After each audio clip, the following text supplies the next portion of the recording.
The world won't understand you. Hey, but it's okay. Said the world won't understand you. Cause I made you in my own way. Said the world won't understand you. Cause I made you. Hello, everybody. Welcome to episode 90 of In a Good Way podcast. Today's special guest is Phyllis Okon. She is a gifted medium and psychic. She has traveled through many roads and has also been a teacher, CEO, best-selling, and award-winning author. And we're going to hear about her story today, and I'm very honored to have her here. Thank you, Phyllis, for being on here. Thank you. Thank you for inviting me. Absolutely, my honor. So we were talking a little before, I hit the record button, and you told me about, I think it had to do with when you opened up more to your psychic gifts, right? Like after your husband's passing, right? But we won't get into. I always like to start in the beginning. So as you were growing up, were you already experiencing anything that hinted that at your psychic gifts?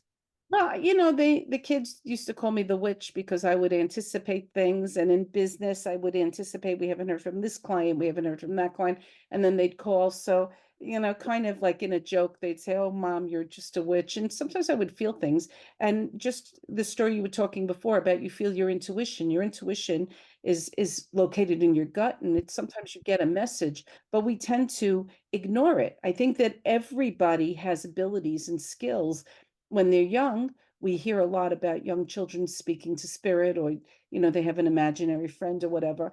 And then as they get older, we tell them it's your imagination, and we kind of make it calloused. We kind of get a curtain over that third eye.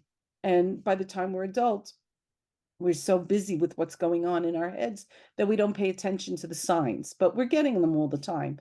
So I was just like everybody else. I mean, I would have intuitive situations where I would say something's going to happen or whatever, but I wasn't actually speaking to the other side. I was busy. I studied to be a teacher.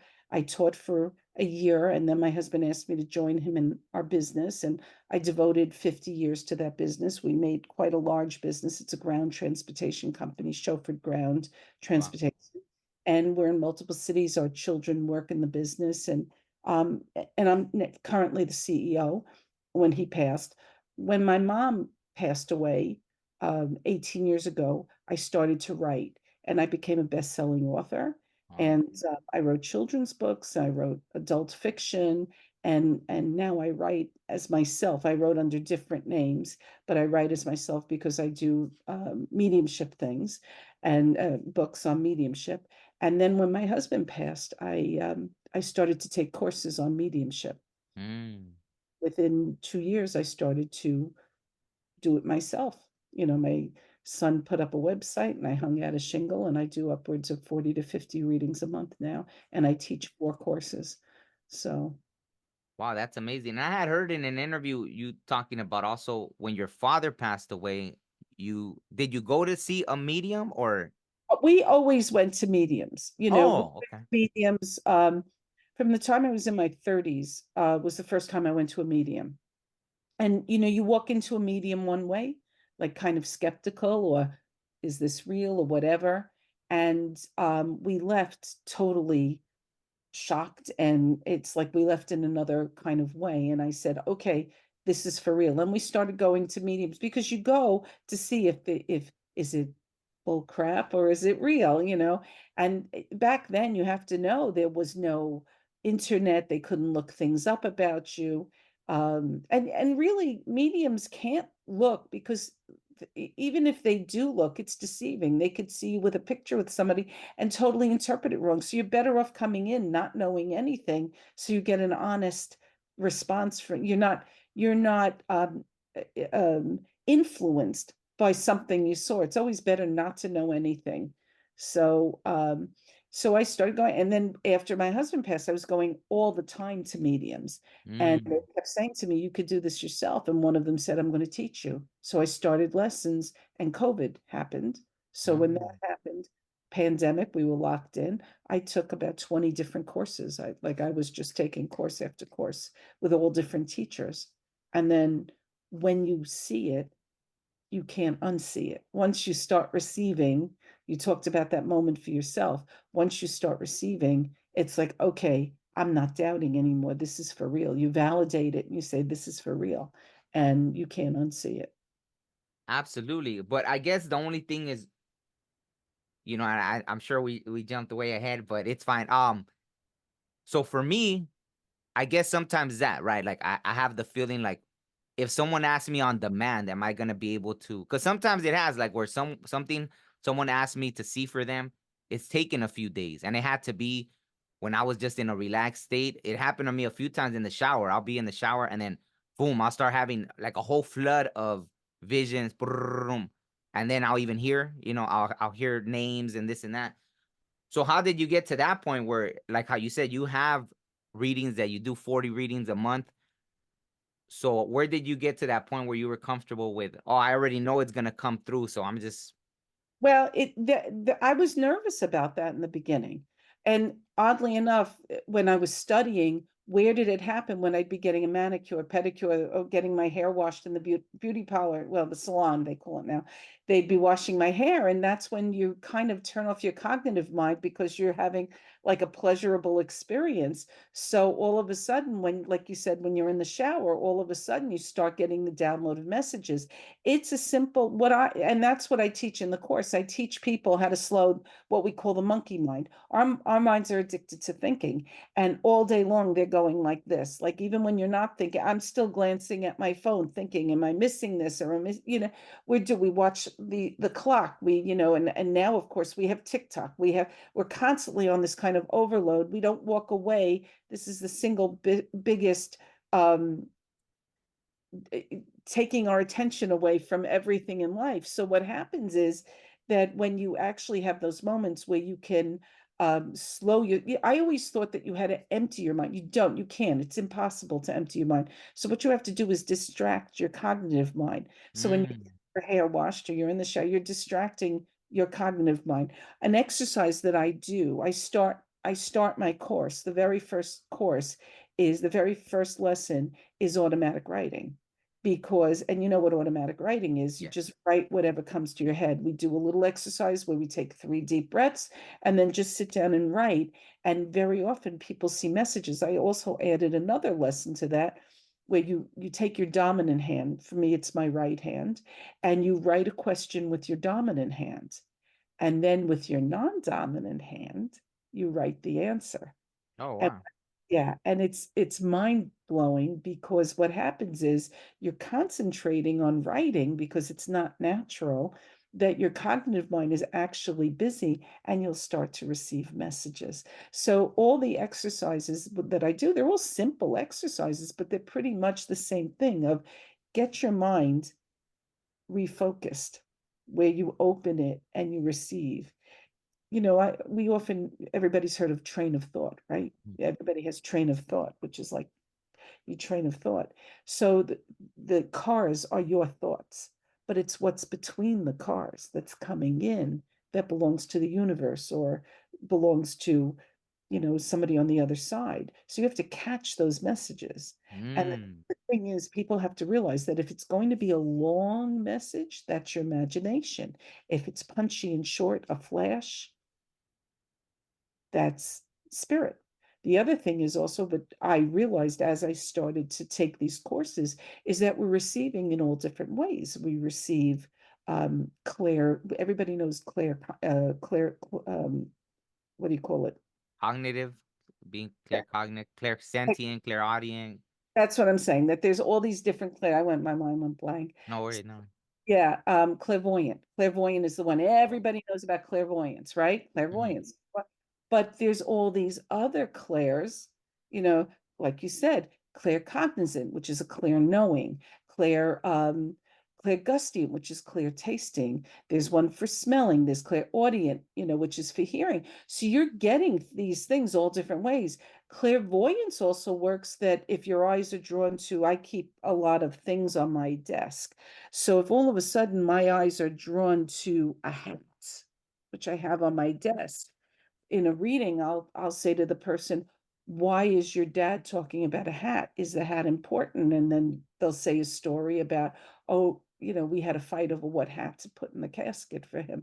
So these are ways that you receive information. Clairaudient can be when you get in the car and you turn on a song and there's a message. You're listening to the song, you might have heard it 100 times, but it's hearing it at that moment, and whatever message that you're hearing in that song, that's another version of clairaudient. It doesn't have to be that you hear a message. It comes in a lot of different ways. So once you start to accept that everything around you, that you're getting messages all over the place, people, cardinals are a big thing. People say, oh, I saw a cardinal, that's my mom. No, that's not your mom.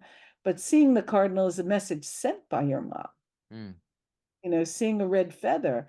I mean, when my mom was dying, I picked her up from behind. She was semi-conscious, and I got behind her and I held her up, and she was really out of it.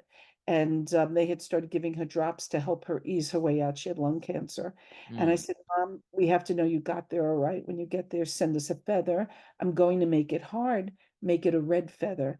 And within 2 days, we started seeing red feathers. We started to receive the gift of red feathers. Now, my mom wasn't the red feather, she was sending them. And so it's all a matter of acceptance and opening your eyes and seeing what's around you. So it's no surprise you get your messages in the shower. No, no, absolutely. And it's funny right now that you mentioned the hat, because there was something that happened like 2 days ago I knew regarding that. it had significance to you. I also, when I got on, I wanted to ask you if your mom is here or your mom's on the other side. No, she's here. She's here, so it's grandmother. And your grandmother, you were close with your grandmother's on the other side. There is a female on the other side that you were close with. I mean, I love my grandma, but to say, well, because she lived in Mexico, right? So, Right. but yeah, I definitely, I talk about her sometimes because, I found out during the pandemic, I talked to one of my aunts that I had, but go ahead. I'll let you finish what you were Yeah, going to say. yeah, there was definitely a loving female behind you. As soon as you got on, I saw a loving female, and it feels like it's your mom's side of the family. Mm, Dad's side of the family comes on the other side. So I do have a female, and I am hearing an A name, and I don't know who the A name is, if it's male or female, but I was thinking Anthony or Anton, if there's somebody on the other side or somebody in your life with an A name, A. mm. There is? Yeah, Anthony. Yeah. Anthony, is Anthony on the other side? Yeah, he passed away last year. Last year. This is not your brother, though. I know No, your no. He was a friend, a good friend. friend. So he says, dude, do you believe I'm here? He's kind of laughing about this. He says he'd be the last person that you'd be hearing from, but I did hear Anthony right away. And I do feel a female on the other side who is helping you. So if it's your grandmother, it does feel motherly, but is there a godmother or a mother-in-law that's on the other side? I just Because got chills. Yeah, my godmother. I felt recently. I haven't visited her grave since she passed away, and I went. Something told me to go, and I went, and her whole grave, everybody else's around was clear, and hers, all you could see is her first name, and there was like an infestation of ants. I told the people to clean it, and so I felt she told me to go. yeah, so she's the one that would step in as mom. Do you know what I Mm, mean? Because I see spirit, if they're behind you, it's an older generation, but I do see this one is close to you. So I would say it's a godmother, and I am picking up a B name like Beatrice or Betty or Barbara. So I don't know, living or dead, if there's a B name, but think about it, it may come up. yeah, And I don't have a B name that I could think of. it feels like it's around this godmother, Mm, and she is helping you. So she says, go through her to get what, like, ask her to assist you in getting these downloads, like kind of align your chakras and ask this godmother to help you. She's going to bring spirit forward so that you can communicate with other mm. people. Oh wow. Yeah, no, thank you for that. Thank you. No, Anthony, he came through before in in a in a Who, video I was doing. So, who passed in a car accident? oh, Who Anthony. Anthony. Okay, so that is Anthony, because I do have the car accident. And it was he showed me his legs, something bad happened with his legs. Like I, it was You don't know the details. Yeah, I don't But know the you tell details. me it was a really bad It accident. was what I heard. Yeah, Yeah, yeah. Um, but does he have two children? I believe. Well, I know he had a son, and then I think two like stepdaughters, right? I'm. He's talking about the two. Hmm, So it could be the two stepdaughters that maybe he wants to send a message to them, or he could be that he has two children, or he's one of two. Like it's kind of like making a mosaic. You get an information and then you have to try to fit it where it hmm. belongs. But his mom is here, correct? I honestly, I'm not 100% sure. Yeah. Yeah, I feel like his mom might be here, and or it could be, or his wife, or his girl, whoever it is, his significant other, and he wants to get a message to them that he's okay. Oh, okay. I'll contact. We actually met through someone with a B name. So what? Well, that's what I'm saying. Like you have to fit it. Mm, I give you the information, you have to fit it because information is so vast. It could fit in many different ways that you have to find the place where it belongs. mm, And so it could be that he's calling out to that B name, yeah. and- or he's reminding you of how you met, what your connection is. It's all Yeah. very interesting.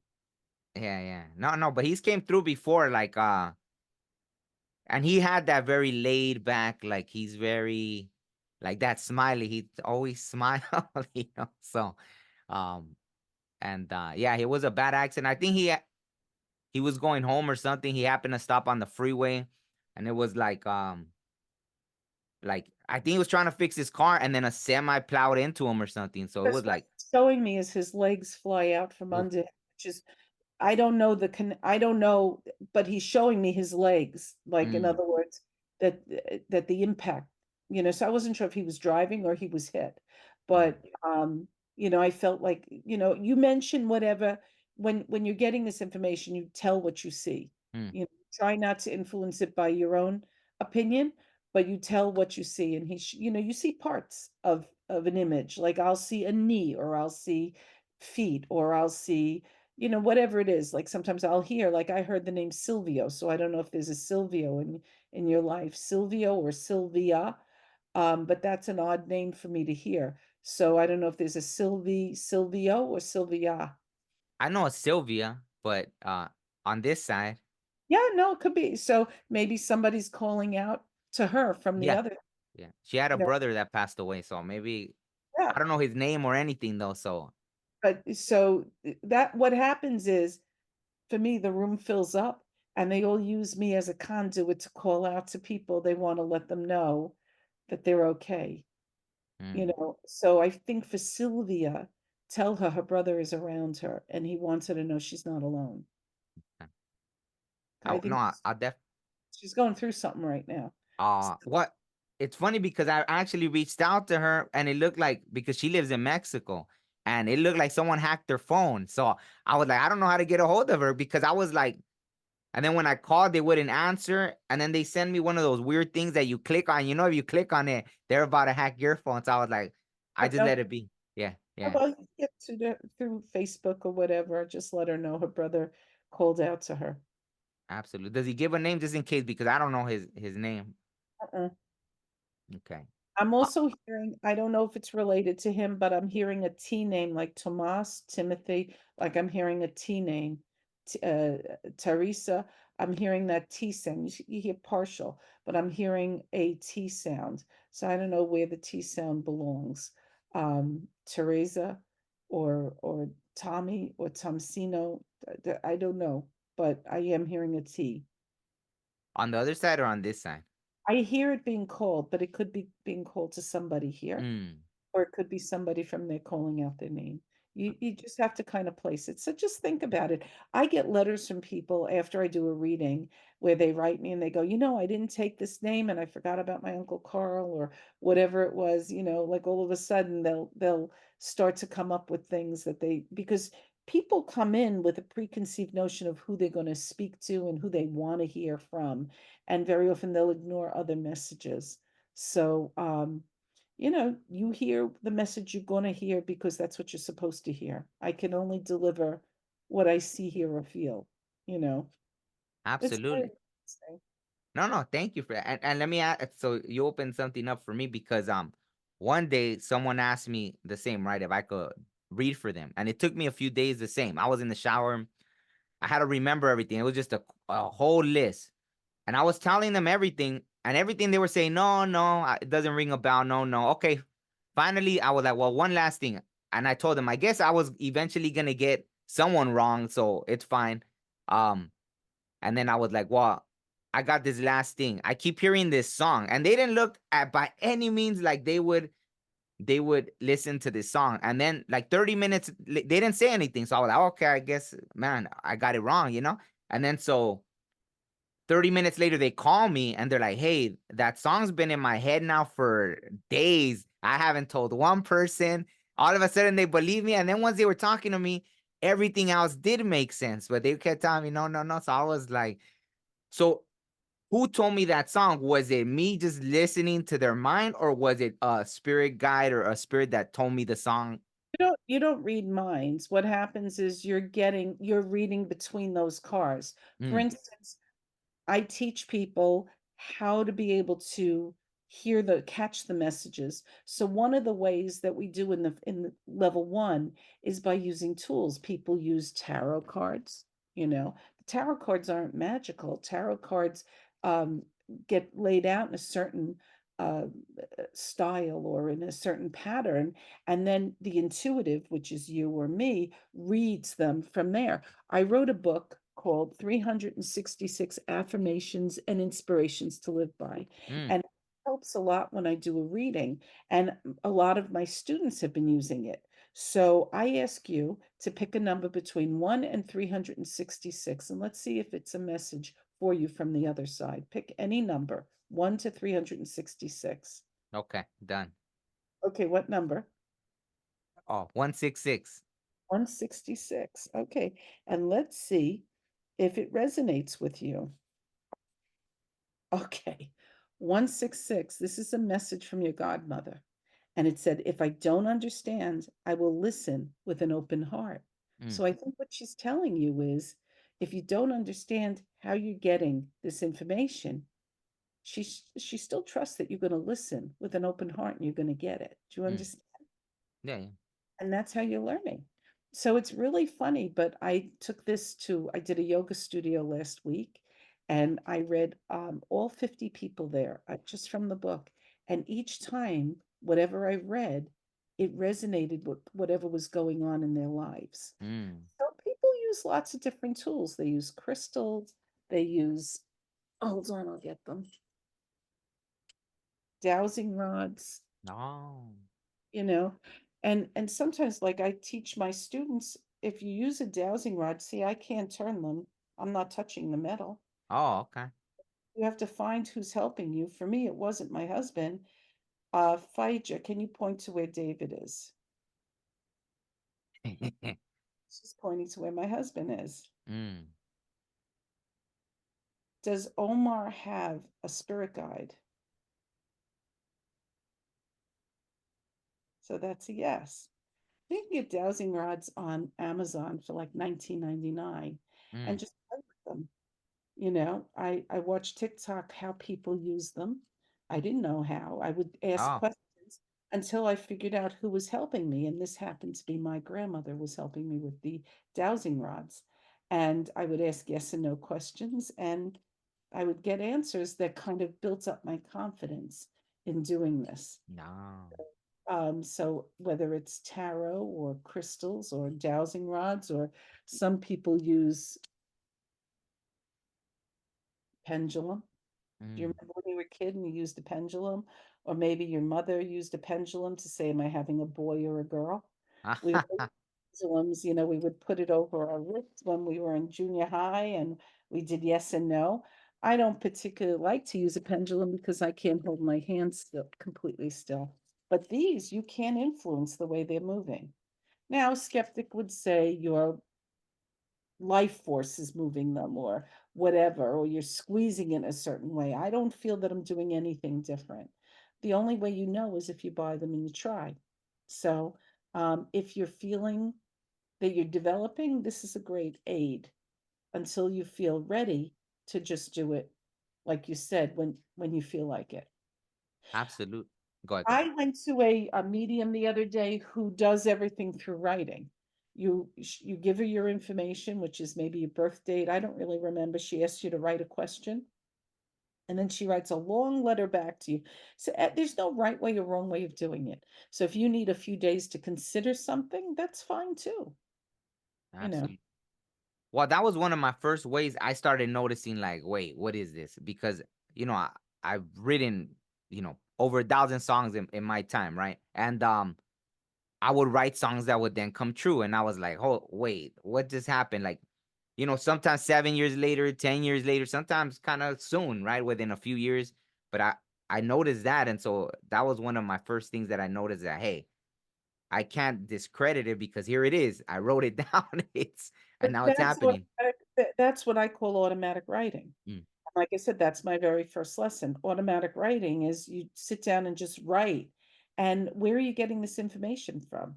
You know, and very often, if people just write and try not to think, you produce songs. So the songs are coming from somewhere. Maybe coming from the divine. Maybe it's coming from your spirit guide. Maybe it's coming from other people. Whatever it is, it's coming. But that is the first way that we start to explore. Creatives are intuitive. All creatives are intuitive. You know, they tap absolutely. into their higher selves to get. I mean, I've written 83. I've written and published 83 books. That's So, amazing. yeah, That's amazing. Yeah. When is your birthday, if you don't mind me asking? December 30th. It's Oh. I'm a Libra. Okay. See, fellow, I'm a Gemini, fellow air signs. I think Yeah. we live in that world, you know? Son is a Gemini and he's a creative. He writes now he's reading people. He's been taking my course and he had his about 3 weeks ago, he had his first experience where the information, he was able to discern the information. And again, like I said, it's not new. He's been getting that information his whole life. He just wasn't recognizing it. And we cleaned up that third eye enough for him to receive that information. But everybody, I'm not there are gifted mediums, but I'm not gifted. I am a gifted medium because I know how to take that information and interpret it and give it to the sitter. But it's not a gift. Everybody, it's kind of like muscles. It's you have to rebuild that medium, that intuitive muscle. You know, Abs- Absolutely. And just because I want to make sure I ask you, because since you had brought up the hat, right? A couple of days ago, I woke up and there was this old man with a hat by my bed. And I was kind of like, and I didn't even get scared. It was like, I knew it was going to happen sooner or later, that I was going to, as I'm being more open to that, I was going to start seeing more spirits. But then I looked it up. I was like, let me look up. And there's all these stories about this man with a hat.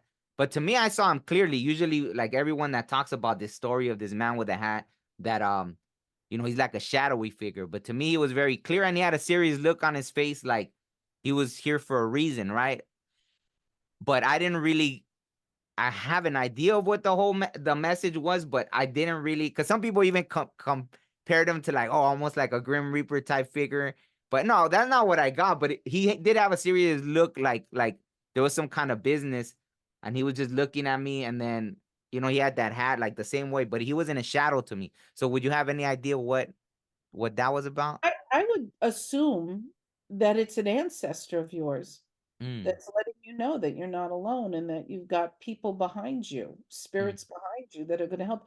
We have a spirit team. We don't just have a spirit guide, but we have a spirit team. There are angels. Angels are light beings that have never incarnated, but they're here to help. They will help if you ask. We have spirit guides who will help if you ask. Spirit guides kind of like push you in certain directions. Angels will only interfere if you ask. If you mm, say, help me out here. But a spirit guide will kind of put things in your path, like give you messages to go in this direction or that direction, or put opportunities. They'll bring you your soulmate. They'll do those kind of things. But you also have ancestors that are around you, and I do feel strongly that you have a male ancestor. I don't feel like it's your grandfather, but even further back, who went through great hardships, mm. that is watching out for you and kind of pushing you in certain directions. Mm, interesting. Yeah. So I was gonna ask you something. I forgot. I lost my train of thought. But what? Let's go. Okay, so in your course, are you hands on, or is it like already recorded Oh, kind of video? no, I have levels 1, 2, and 3, and each group is 5 classes. By the end of level 1, people are able to read a picture and they're able to understand all the different ways they receive information. By the end of level 2, they're reading people. By the end of level 3, most of my students have already are doing this for money. You know, Oh, they're actually learning, and they're actually involved in reading for small sums of money. okay. And so, are you interacting with them during the courses, or it's already like? Oh, no, I interact. Oh, okay. I teach the course, and I provide test subjects, people that come in and we read them, and it's very hands-on. And each, like I see, each one is 5 classes.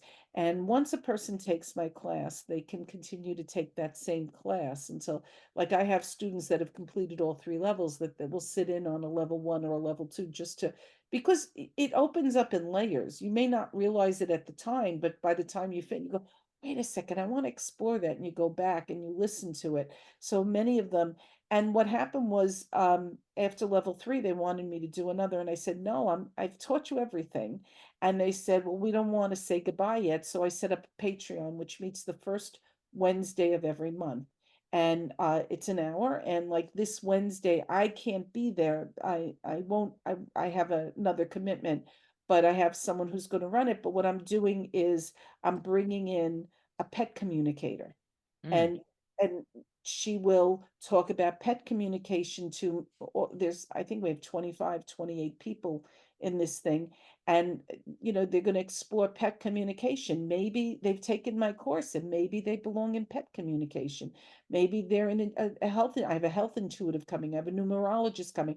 I've set it up that each month I have an expert coming to talk about different aspects of spirituality and give them an opportunity, if they want to take a course or if they want to follow this person or explore it, whatever it is. And I'll still be talking about things that, to explore on me. As I learn, I share the information. So that's another aspect of what I'm doing.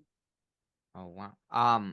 And I wanted, since you brought up the pet communicator in the last video I did, I spoke about, I think it was around the day of the eclipse where there was this, after an interview, I always look and there was and I hadn't seen it. All of a sudden there was this spider, and it was big, but it was a daddy long legs, right? It was like those, and it was right there in the corner. And when I went towards it, I clearly heard it say, "Don't kill me." And I was like, okay, so I went and I grabbed the jar and I took it outside, and then I was just blown away. And then I had a dream, and I wasn't really dreaming. It was like I was in between both worlds. I was just tired. I don't know, during the eclipse, I was just like, I couldn't function. And so I would lay down, come to, lay down, come to. And in one of those, I saw a huge tarantula on my leg, and then I just saw it and I knew not to be afraid of it. And then it just walked off my leg. And then I woke up and I was like, "Oh, that was weird." But I felt like, okay, it probably didn't bite me because I spared its cousin's life, or something. But that had never happened. Like, I've always had this connection with the animals, but I felt like I felt what they were saying, but I never heard them like that, like clearly, right? So it was, and I've been wanting to interview someone that does that. So by all means, if you can, send them my way. I will. Yeah. Pet communication, it's a real thing. I mean, when I do readings, very often people, I did a reading the other day, and I said, it was a room, I had like 30 people there, and I said, who just lost a black cat?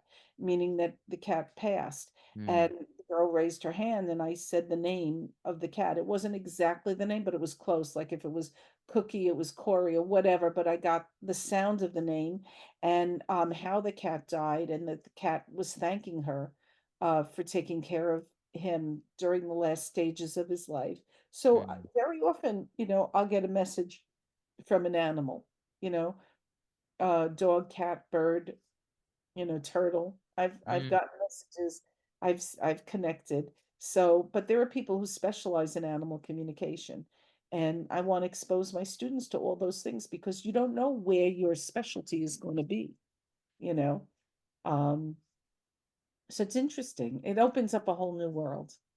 Absolutely. No, no, and no, no, thank you so much for all of that. And so let me just, I guess, for those that are starting this out, just to go back a little. So it seems like there is always something tragic that kind of pushes us towards these psychic things, right? Tragic in the human sense, right? Obviously, it's all part of the plan. But so for you, it was when your dad first passed away that you were like, oh, because No, you no, said we you, started going to a friend of mine, her son lost his best friend, and she oh, went to a very famous medium. mm, And while she was at the medium, he mentioned a name that was important to me. And she said, I don't know if you're open to it, but the medium said this name, and you're the only person I know who has someone with this name. So back in those days, the only way to reach this medium was on a Thursday between the hours of 4 and 7. You had to dial, dial, dial, or press the buttons. And if you got through, it was usually a year. You could get an appointment in a year. But my mother and I were on separate phones and we were dialing, dialing, dialing, and she got through and 4 spots had opened up for that week. So I felt that that was being done for us. So my mother, my father, my husband and I went. And it was my husband's father that was trying to get through to us. And this medium knew my father-in-law's name, which was a very odd name. And he knew information. My grandmother came through. He knew information about the family that nobody could know. And that started us on the journey. We went in skeptic. We came out blown, minds blown. And after that, we started going frequently. And you want to compare. And then after, of course, like then John Edward got a TV show and Teresa Caputo got a TV show and Thomas John got Seatbelt Psychic. So you're what, Tyler Henry. So you're watching these mediums and you're seeing, and you watch them on TV and you go, I want to have that experience and see if they're for real. Well, I went to John Edward, and he is the real deal. I've gone to Teresa Caputo, and she's amazing. mm, Thomas John is like beyond me. He's one of the best I've ever seen. George Anderson. I can't think of. Richard Knight is another one. He does it with tarot, and it was one of the most astonishing readings I've ever had. So you go and you feel like this is amazing, and then you start going. They have fairs in your neighborhood, at the local Sheridan. They bring in 50 mediums and you go and you pay $30. Or I went to a Ronald McDonald event where they had mediums and you paid and it went to Ronald McDonald House. So I had gone to, this was right after my husband passed. I went to 3 mediums and they all said to me, you should do this yourself. wow. And the last one said, I'm going to teach you. And I had been going to Glenn Dove. I don't think he does it, and he's a local guy from Long Island. And he kept saying to me, your father says you're going to be really good. And he's bragging that one day you're going to be better than me. And we laughed, you Ah, know. And I don't think I'm better than Glenn Dove. I think he's an amazing medium, but I think I'm pretty good. And of course, my dad would say something like that from the other side, but it's just really interesting. So people should go to mediums and test it for themselves. They should they should go, and how do you pick a medium? You pick a medium on reputation. You pick a medium, you just don't go into a corner store and go. You go to someone that people have said they've had a good experience with. That's it. And even people who are learning, I urge all my students, go to mediums. You have to compare styles. One of the ways, we go on YouTube and we look up Teresa and Thomas and John Edward. We look them up. They're all on there. You look up mediums or psychics, and you watch how they do it. Of course, that's edited, but when you go to um, like they come to, I know, Westbury Music Fair. They go to different venues and you could buy tickets, and chances are you're not going to get picked, but there still might be a message for you. That's called piggybacking. When you go and all of a sudden, like I buried my mom with my dog's ashes, and mm, I didn't know how she felt about that. And John Edward was doing a huge auditorium, and he said, who buried their mom with the dog's ashes, and I raised my hand, but so did 50 other people.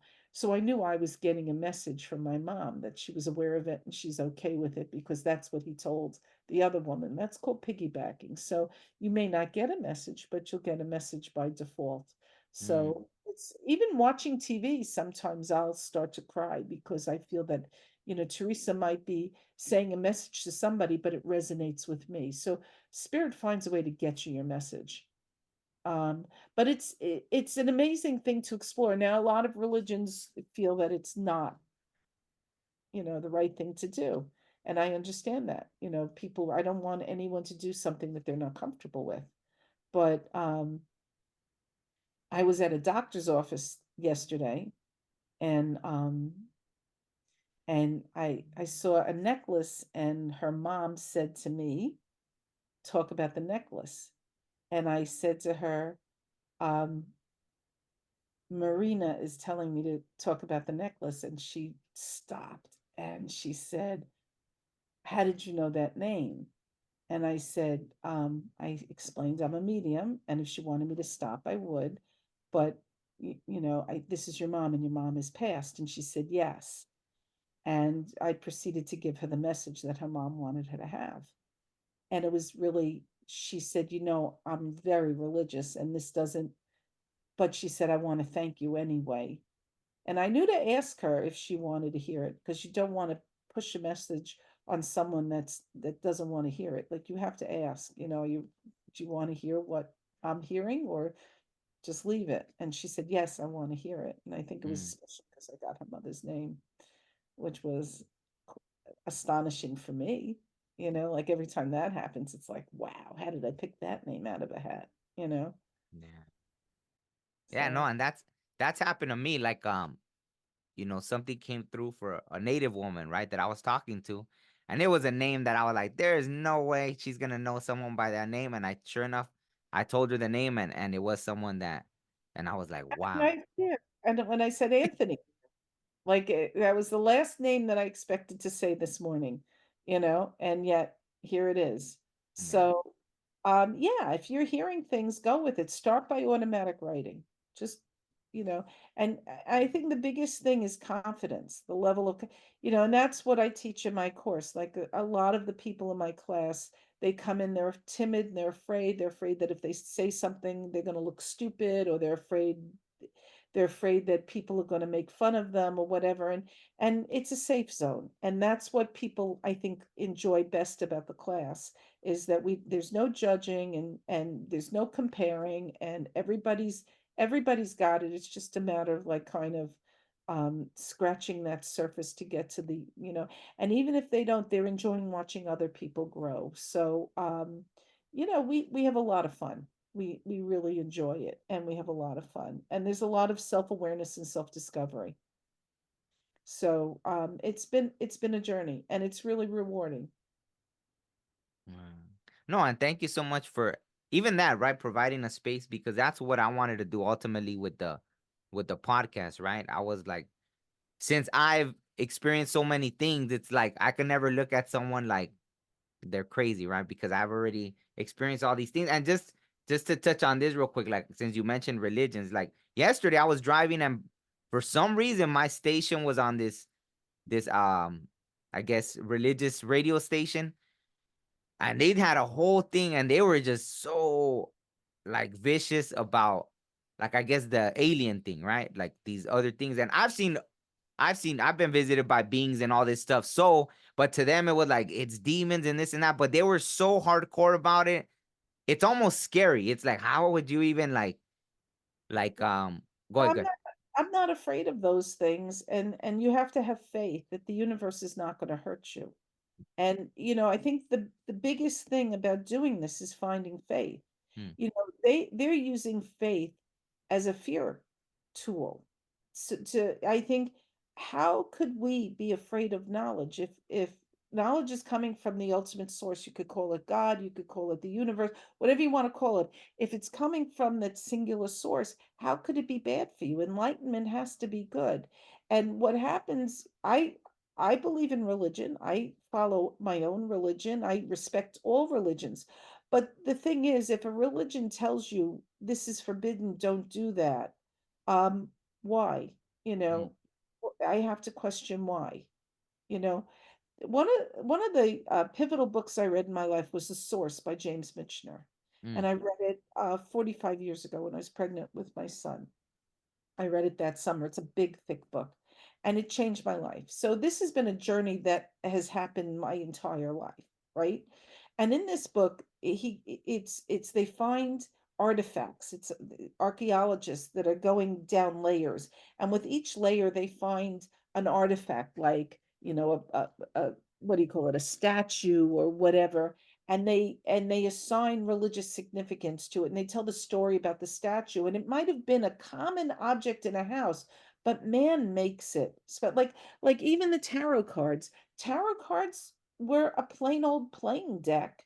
In the 1400s, they were considered, they were created in Milan as a diversion, as a game, like mm. regular. It has four suits, just like a regular deck of cards, only the suits are different. They're wands, pentacles, rods, and cups, right? Yeah. So playing cards are what is it? Spades, hearts, diamonds, and clubs, right? It's the same.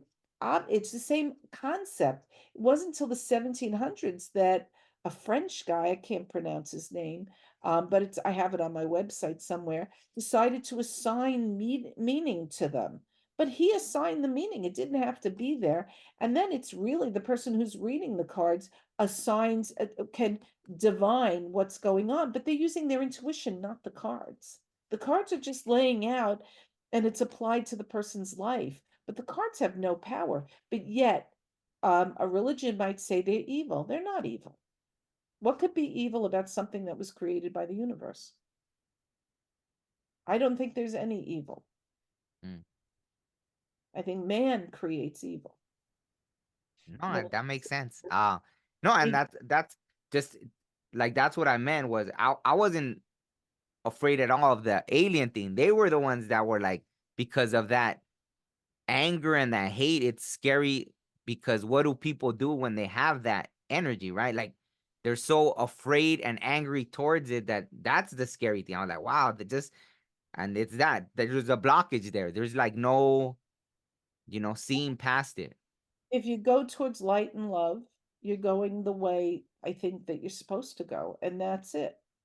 And that's what the core religions are all about, is light, love, forgiveness.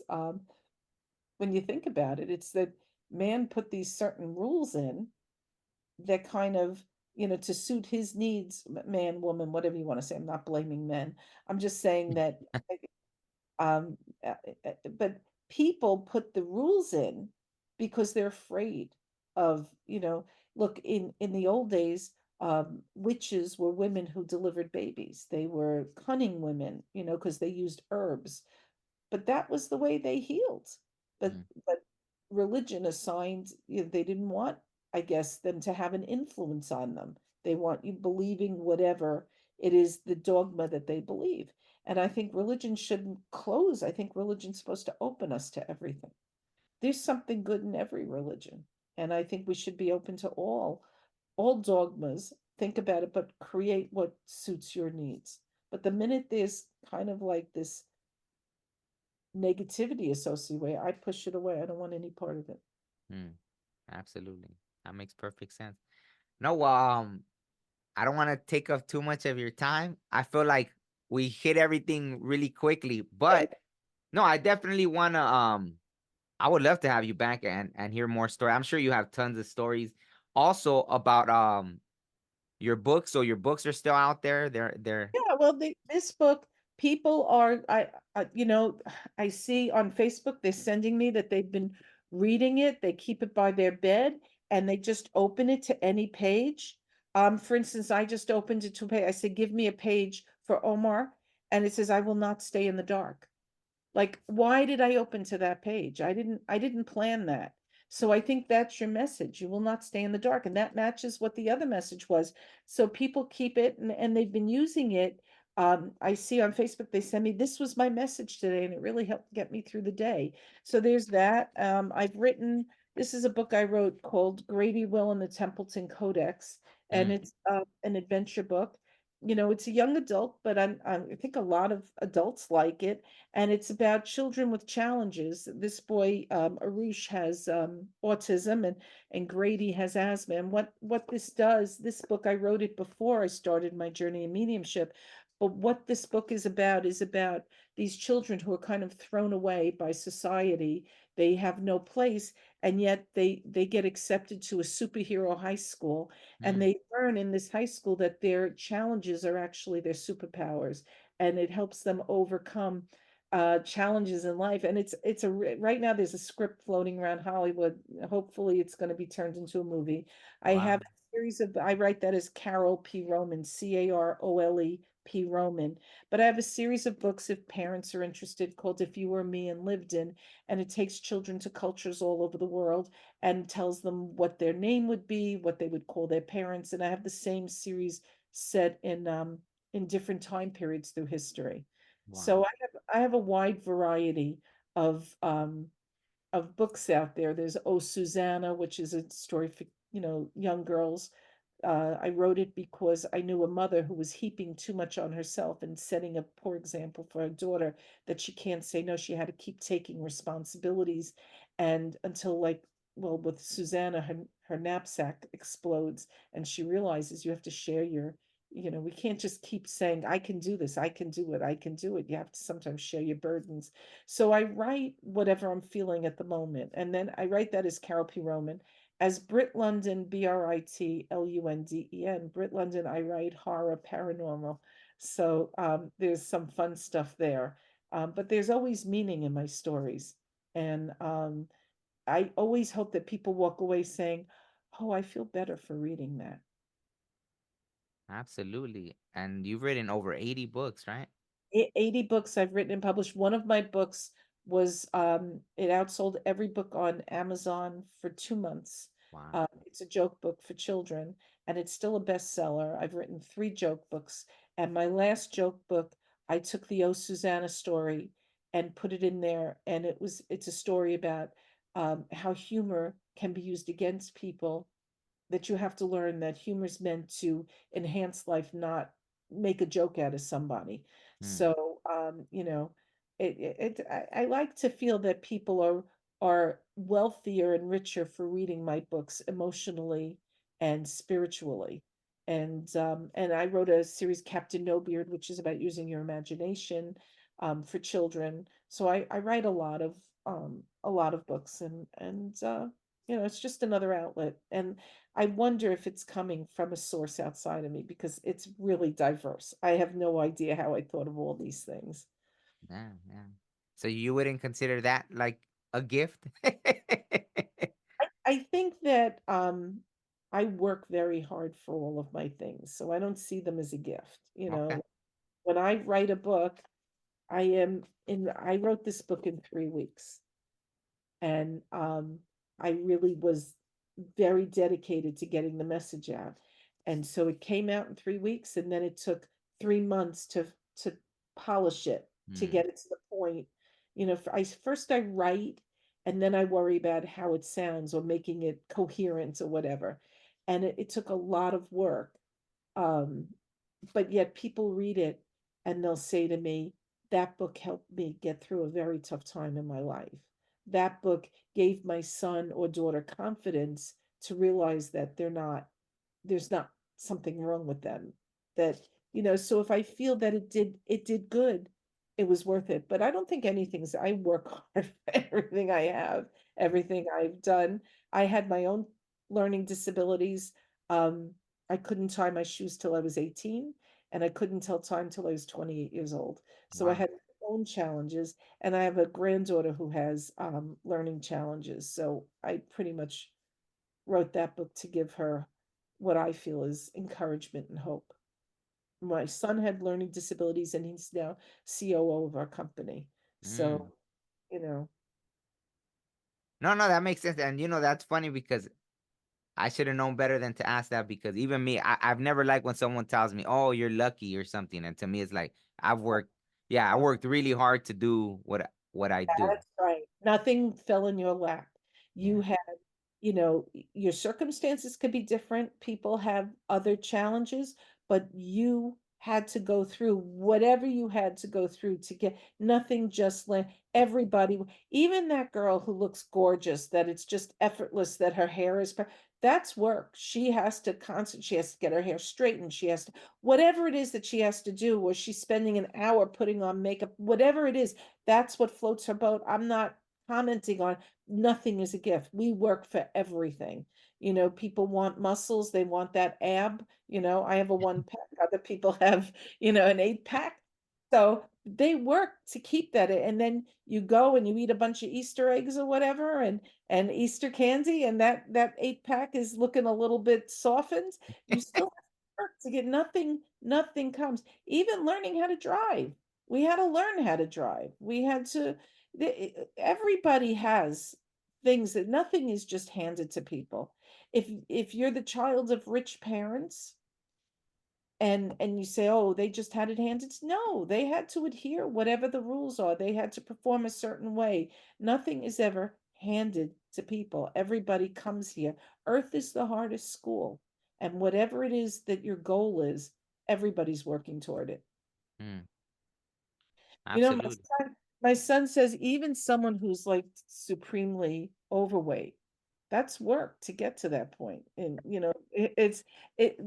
know what I'm saying? And Yeah. he could say it because he lost 100 pounds. But he said that he kept eating even when he was full. He kept eating whatever it was. It was work to get. He had the indigestion. He had that bloated feeling. It was work to get to whatever it was, until he realized he didn't want to live like that. And he lost, like I said, 100 pounds, and he's kept it off. So that's work too. He has to be mindful of everything he eats. So Absolutely. No, that makes perfect sense. And they've actually said that like certain actors, when they had to gain like 40 pounds for a role during a short time, and they were like saying how hard it was, they just yeah, had to stuff. And right. yeah. That's what I'm saying. Everything has a challenge. It's how we view it. Do we view it as a challenge, or do we view it as whatever it is? Like if you're depressed and you're eating, maybe the challenge is to say, I'm going to get busy. I'm going, like, for instance, when I was depressed during the lockdown, I tap danced. I taught myself how to tap dance. I bought a little square, and I had tap shoes, and I put on Bruno Mars, and I would work towards, because it kept my mind off of sliding into that depression of what we were losing during the lockdown, the loneliness, it kept me engaged. So, anybody can achieve anything they want. They just have to put their mind to it. Absolutely. Okay, so thank you so much, Phyllis, for being such an amazing guest. I learned so much from you. I'll put all the links. If you can, send me all the links through the email so I can put them in the description. If anyone wants to take your courses, read your books, which I feel they'll get a lot out of. So thank you so much. It was an honor. Well, it was an honor to be here, and thank you so much, and keep spreading your light. I think you're terrific. Thank you so much. Likewise. Thank you. Okay. Bye-bye. Bye-bye. It was great meeting you. Oh, no, you too. Thank you. You're welcome. Life may move fast, or it may move slow. I met a silly man who said he make it slow. We look up out towards space, or even at the sky. One day pass away, but never look inside. Breathe in, breathe out. Life is a maze, but we'll figure this out. I mean, human beings, I ain't got no doubt. Yeah, that's right. Yeah, sometimes you just feeling it, you know what I'm saying? You just feeling it.